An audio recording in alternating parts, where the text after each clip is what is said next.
I broke the bro code when my friend wanted to cheat on his girlfriend. Will I ever be forgiven? I have known my friend Matt since we started college. We're in the same program and have been roommates since day one. Overall, I'd say Matt is a great guy, however, he has a terrible tendency to cheat. Throughout college, Matt had several different girlfriends, and each of those relationships ended because he would cheat. Back in January, he started dating his current girlfriend, Jen, and has been with her far longer than any of the previous relationships. From my interactions with Jen, I know she's a wonderful person. She's very polite, beautiful, and clearly devoted to Matt.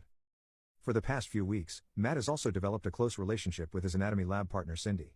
It's become pretty clear to me and my other housemates, Kyle, Robert and Omar, that there is some romantic relationship between them. We've even all met Cindy as she's been round our house a few times recently. Long story short, Matt has told me and the other guys that things between him and Cindy are moving fairly quickly and that Jen is completely in the dark about this.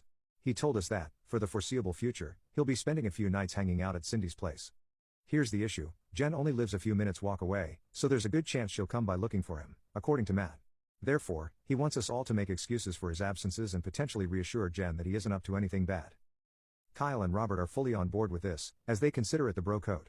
Omar is fully against this, and while he has not said he'd tell Jen, he has refused to lie for Matt and has been urging him to end things with Cindy. I would say I'm more neutral. I don't think what Matt's doing is appropriate, but I don't think it's my place to tell Matt how to manage his relationships. I told him that while I wouldn't seek Jen out and tell her what's going on, I wouldn't lie to her either about where he is and instead say I don't know. We all argued about this for a while, and the general gist of things is that Kyle, Robert, and Matt all think I'm being a bit of an ass for not being more cooperative. Aside from this, I don't think there is really much I can do. Moving flats would be both economically and logistically unfeasible, so I think trying to avoid stirring the pot is my best bet for now. What do you guys think? Update 1, Jen found out. Like Matt predicted, she came over to our house Tuesday evening. I saw her pretty quickly since I was also coming back from buying some food.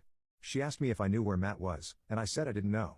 Funnily enough, I genuinely didn't know where he was at the time.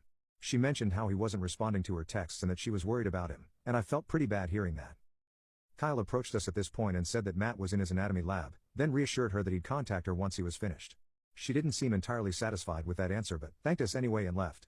Once she was gone, Kyle told me that Matt was actually on a date with Cindy. Since Matt sometimes brings Cindy over, he'll text the house group chat before they come over to ensure that Jen isn't around.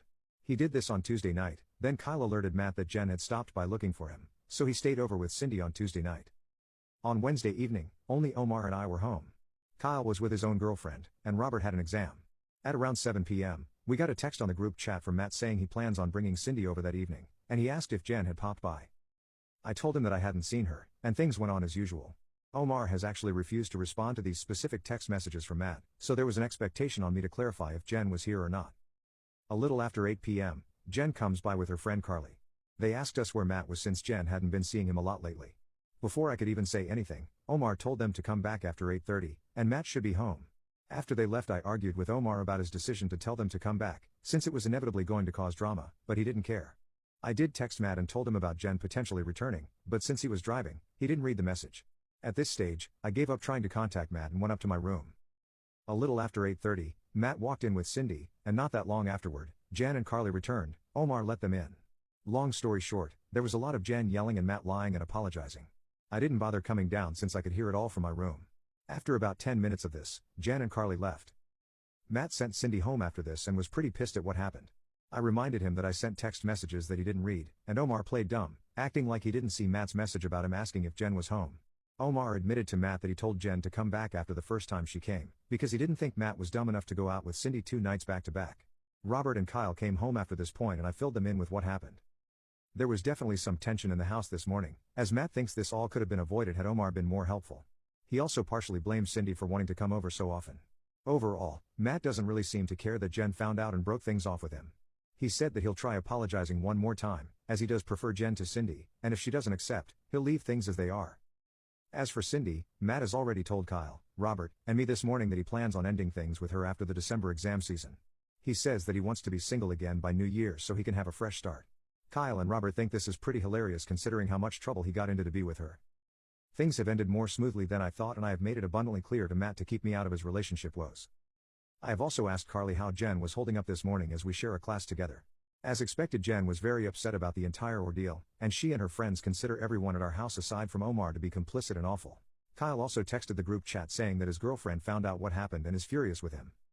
Update 2, for people wondering what happened next, here's what went down. Jen did not accept Matt's apology in the end. She had indicated that she, in fact, never wants to see him again. And I totally agree with her decision. Matt on the other hand is still with Cindy, and he still plans on breaking up with her after exam season. According to him, Cindy is starting to feel pretty secure now that Matt is no longer with Jen and has expressed her desire to form a serious relationship with him. While he does feel a bit guilty, he thinks it's best for both of them that he ends things with her before New Year's. Despite his guilt, Matt has attempted to reactivate his Tinder account. Kyle then made him take it down because he thinks it's too soon for Matt to do this as someone we know is bound to see him there, and according to Kyle, Matt needs to play up the angle that he's heartbroken about falling out with Jen. Thankfully for Kyle, he managed to smooth things over with his girlfriend by claiming he had no idea Matt was cheating. Robert backed him up on this and expressed that nobody aside from Matt knew. While I did plan on telling Carly the truth, I ended up telling her I did not know about Matt's cheating. I know it's a lie, but since I was against Matt cheating, I don't think it's fair for me to go down with a ship, considering that both Kyle and Robert are getting off relatively easy. Apparently, I was convincing enough as Carly told me that while she herself doesn't think I'm so bad, Jen will need time to process what went down, so it's best to give her space. Again, I get it isn't the most appropriate measure, but I really don't think I deserve to be in the splash zone. Omar has expressed his strong disappointment in all of us, but at this stage his voice has become ambient noise according to Kyle. We'll have to wait and see if anything else happens, but I'm hoping and praying that the worst is over.